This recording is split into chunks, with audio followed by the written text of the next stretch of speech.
Hey everybody, it's me, Gregory Mannarino, back again for my post-market wrap-up. Yes, on this very lovely day, we're going to talk about why it was especially very lovely. Tuesday, June 19th, 2018. All right, so let me start off with this. I got hammered today, more than that, with emails from people I think who are a little bit overly emotional. What am I talking about? Well, in the video that I did earlier today, I explained again that I believed at that time when the market was down like 400 points that this was a buying opportunity, and people went nuts on me. I mean, nuts. Calm down. For those of you that like lost your mind in some of those emails, calm down. Let's talk about what happened today. So the low of the day for the Dow Jones Industrial Average was about 420 points down. The market finished down only about 280 points, just over 1%. Now, the S&P 500 and the NASDAQ, fractional losses. Meanwhile, some of you that wrote to me, some of you were not very kind. I have to say that too. Really believed that today was it. Like, look, let me put a perspective on this for you.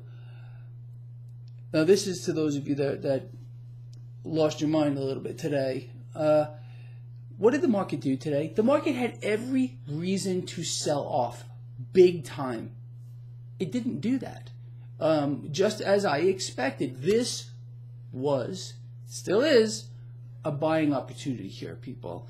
I'm getting kind of sick of the perma bull emails that I'm getting. I am not a perma bull. I don't care where this market goes. As a matter of fact, I was zigzagging in and out of positions today on the long side, on the short side, pulled out a nice profit today. I traded the Qs all day, 4 times actually, in and out 4 times. But the truth of the matter is, no matter what you want to throw at this market, it's Teflon. Haven't you noticed this? Things just ricochet right off. And that's what's going to happen here as well. Again, I believe that there are many of you out here who still believe that these markets are real. They're not real. Did you see what they did to the bond market today? Again, and I covered this in the video I did earlier. They bought bonds like mad, pushing that 10-year yield lower. It's all about the 10-year yield. Who has said that about 1 million times? Ooh, maybe me. Yeah. And as long as they can keep the 10-year yield in the sweet spot, and they are doing that right now, I mean, again, there's that mysterious entity out here buying up those bonds. Stocks will continue higher. That's it. That's the only thing that we need to be really thinking about. Forget about a market crash or meltdown or correction to fair value before the midterms. Forget about that. Don't even dream about it. As far as I believe, it won't happen until after that point, and then we'll even discuss it. Again, world central banks people have proven to be very resourceful in rigging this market. It's 100% fake. That's why, for example, gold got hit today, silver got hit today. In a real market, if there was fear that something big was going to happen, if this sell-off was something, monumental, what do you think would have happened to gold and silver today? You see how easy this is?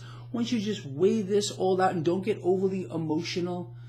I mean, seriously, control yourself. Subdue your passions, okay? That's what you need to do, period. And then you'll have a lot better perspective on not just this market, on every other aspect in life. You cannot get overly emotional about these things. So forget about today being the big one or the beginning of a market meltdown or a market crash or a correction to fair value. I'm sorry, it's not there, because the market had every opportunity to sell off. And it finished down, the Dow finished down just over 1%, and the other indices finished down fractionally. I mean, the NASDAQ finished down, I think, 1/4%. Where is the fire? What's going on here? All right, anyway, with that said, hope you had a lovely day and it was fun. And we'll talk tomorrow. Bye.